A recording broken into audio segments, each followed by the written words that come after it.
Capital டெல்லியில் காங்கிரஸோட head குவார்ட்டர்ஸில் national ஃப்ளாகை voice பண்ணிகிட்டு இருக்கும்போது காங்கிரஸோட ப்ரீவியஸ் லீடர் சோனியா காந்தி அவர்கள் வந்துட்டு முன்னாள் ராஜீவ் காந்தியின் மனைவி, அப்புறம் இன்றைக்கி இருக்கிற ராகுல் காந்தியினோட அம்மா, அவங்க வந்துட்டு நேஷ்னல் ஃப்ளாக் வாய்ஸ் பண்ணிகிட்டு இருக்கும்போது கொடிக்கான ஒரு மரியாதையும் நம்ம நாட்டுக்கான ஒரு மரியாதையும் கொடுக்காம கொடி ஏற்றிக்கிட்டு இருக்கும்போது இவங்களோட இஷ்டத்துக்கு என்றைக்குமே இந்த காங்கிரஸோட லீடர்ஸ் வந்துட்டு நேஷ்னல் ஃப்ளாக்கான மரியாதையை கொடுக்க மாட்டாங்க.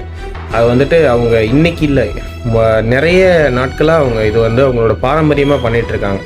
என்றைக்கு வந்துட்டு நேஷ்னல் ஃப்ளாக் எழுதும்போது அதுக்கான மரியாதை கொடுக்காம இன்றைக்கும் அதே மாதிரி தான் நேஷ்னல் ஃப்ளாக் வாய்ஸ் பண்ணிகிட்ருக்காரு அவங்களோட பிரசிடென்ட். இவங்க சைடில் வந்துட்டு இவங்க அந்த இதை மரியாதை கொடுக்காம கையை அசைக்கிறது, இந்த மாதிரி சைகையெல்லாம் பண்ணி வந்தே மாதத்தை ஆஃப் பண்ண சொல்கிறது. Vande Mataram is a national song, it's for all citizen of India.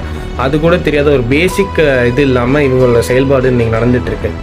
காங்கிரஸோட லீடர்ஸ் என்றைக்குமே நம்மளோட நேஷனுக்கு வந்துட்டு மரியாதை கொடுத்ததில்லைன்றது இது வந்து ஒரு பெரிய ஒரு விஷயம்.